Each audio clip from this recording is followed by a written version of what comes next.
Assalamualaikum warahmatullahi wabarakatuh. Perkenalkan, nama saya Fajar Fidaroin. Saya dari Prodi PAI kelas 2D yang akan memenuhi tugas UAS dari Matkul Ilmu Pendidikan Islam yang diampu oleh Bapak Mampan Derajat. Dan saya akan menjawab beberapa pertanyaan dari beliau. Yang pertama adalah jika Anda menjadi guru PAI di era teknologi seperti sekarang, metode apa yang Anda pilih untuk menanamkan nilai Islam kepada siswa yang sangat visual dan digital? Nah, ini pertanyaan yang sangat relevan dengan tantangan pendidikan saat ini. Saya sebagai guru PAI di era digital akan menggunakan pendekatan hybrid learning yang mengintegrasikan teknologi dengan nilai-nilai Islam secara otentik. Yaitu saya memiliki beberapa metode, ada 3. Yang pertama ialah digital storytelling Islam yang menggunakan video pendek, animasi atau infografis untuk menceritakan kisah para nabi, sahabat, dan tokoh Islam. Yang kedua adalah metode gamifikasi pembelajaran, yaitu membuat kuis interaktif, game edukasi tentang sejarah Islam atau aplikasi sederhana untuk hafalan Al-Quran. Yang ketiga ada virtual reality atau VR experience yang jika memungkinkan menggunakan VR untuk mengunjungi Masjidil Haram, Masjid Nabawi, atau situs bersejarah Islam lainnya yang bisa menciptakan pengalaman spiritual yang mendalam. Pertanyaan kedua ialah apa kekuatan dan kelemahan dari sistem halaqah atau sorogan dibandingkan dengan sistem kelas modern? Apakah metode itu masih bisa diadopsi saat ini? Nah, ini pertanyaan yang sangat mendalam tentang perbandingan tradisi pedagogisis Islam dengan sistem pendidikan modern. Mari kita analisis secara komprehensif. Yang pertama adalah personalisasi, kelebihan halaqah atau sorogan. Yang pertama ialah personalisasi pembelajaran, yaitu guru dapat memahami karakter, kemampuan, dan kebutuhan setiap santri secara individual. Yang kedua adalah kualitas interaksi yang mendalam, jadi hubungan guru dan murid yang sangat dekat. Jadi bisa transfer barokah ilmu, transfer nilai dan akhlak juga terjadi secara natural melalui keteladanan langsung, diskusi mendalam tentang makna dan implementasi ajaran. Yang ketiga adalah penguasaan mendalam. Sistem sorogan memastikan siswa benar-benar menguasai materi sebelum melanjutkan. Nah, jadi untuk apakah metode itu masih bisa diadopsi saat ini? Masih sangat bisa, karena metode sorogan atau balagan itu mempunyai kelebihan yang sangat persuasif di zaman sekarang ini.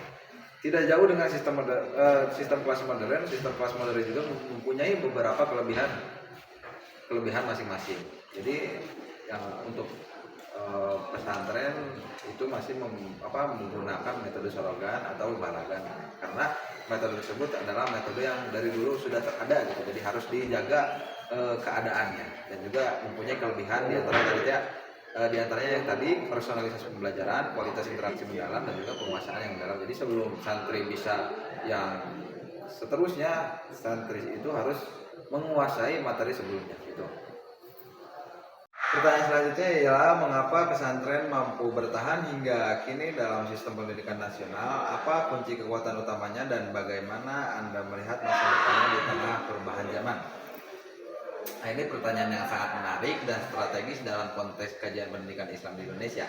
Mari kita analisis secara mendalam beberapa faktor kekuatan pesantren yang membuatnya bertahan. Yang pertama adalah fleksibilitas dan adaptabilitas. Sistem pesantren memiliki kemampuan luar biasa untuk beradaptasi tanpa kehilangan jati diri. Yang kedua ada kekuatan figur kiai sebagai leader transformatif, yaitu sistem kepemimpinan kiai yang berkarismatik dan visioner menjadi tulang punggung. Kiai bukan hanya pemimpin spiritual, tapi juga edukator yang mampu membaca zaman. Yang ketiga adalah jaringan sosial dan alumni pesantren yang membangun ikatan emosional mendalam melalui sistem barokah dan juga ta'zim. Jadi kunci utamanya itu adalah kekuatan yang paling utama, itu adalah kekuatan kiai atau figur kiai dan juga jaringan sosial alumni, yang biasanya di setiap pesantren itu ada reunian alumni akbar. Nah, itu bisa jadi pesantren masih hingga kini masih bisa bertahan walaupun di zaman yang modernisasi saat ini.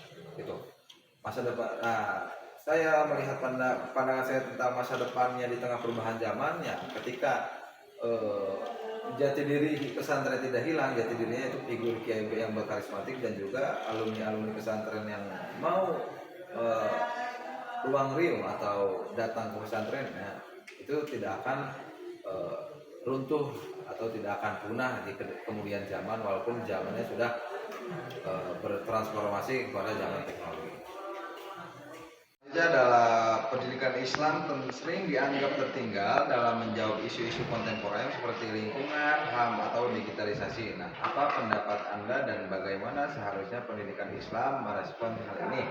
Pertanyaan yang sangat relevan dan kritis. Ini memang menjadi tantangan serius bagi dunia pendidikan Islam kontemporer. Nah, saya akan menganalisis permasalahan ini dari beberapa perspektif. Yang pertama adalah realitas yang perlu diakui. Memang benar bahwa sebagian lembaga pendidikan Islam masih terkesan lambat dalam merespon isu-isu kontemporer. Hal ini terjadi karena beberapa faktor. Yang pertama ada faktor internal, kecenderungan untuk fokus pada kajian klasik tanpa kontekstualisasi. Yang kedua ada faktor eksternal, yaitu stereotipe masyarakat yang menganggap pendidikan Islam hanya urusan akhirat.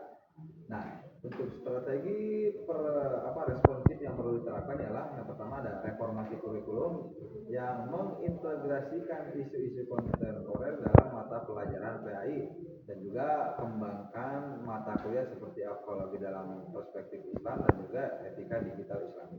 Yang kedua ada metodologi pembelajaran yang kontekstual, terus ada pengembangan SDM dan juga reorientasi paradigma. Pertanyaan berikutnya adalah bagaimana Anda melihat peran guru bukan hanya sebagai pengajar tetapi juga sebagai pendidik? Apakah hal tersebut realistis diterapkan di sekolah umum saat ini? Nah, untuk membahas hal ini adalah konsep guru bagaimana konsep guru sebagai pendidik dalam Islam. Dalam tradisi Islam, konsep pendidik atau murabbi jauh lebih luas dibandingkan dengan pengajar atau mu'alim. Nah, menurut Imam Ghazali dalam kitabnya Ihya Ulumuddin menekankan bahwa pendidik adalah murabbi atau yang mengembangkan potensi fitrah siswa secara holistik. Yang kedua ada mu'addib yang membentuk akhlak dan adab. Yang ketiga ada mu'alim yang mentransfer keilmuan atau pengetahuan. Nah, bagaimana realitas di sekolah umum saat ini? Ada beberapa tantangan, diantaranya ada tantangan struktural, diantaranya ada beban administratif yang berlebih, terus ada tuntutan akademik tinggi, terus waktu yang terbatas. Nah, itu beberapa tantangan yang struktural. Ada juga tantangan yang sistematik, diantaranya adalah orientasi pendidikan yang masih heavily atau fokusen pada cognitive domain. Nah, kesimpulannya apakah hal itu realistis diterapkan di sekolah umum saat ini? Ya masih sangat realistis karena peran guru sebagai pendidik itu tetap realistis jika kita tidak membebani guru dengan ekspektasi yang tidak realistis ya, dan juga memberikan dukungan sistem yang memadai dan juga memulai dengan langkah kecil namun konsisten.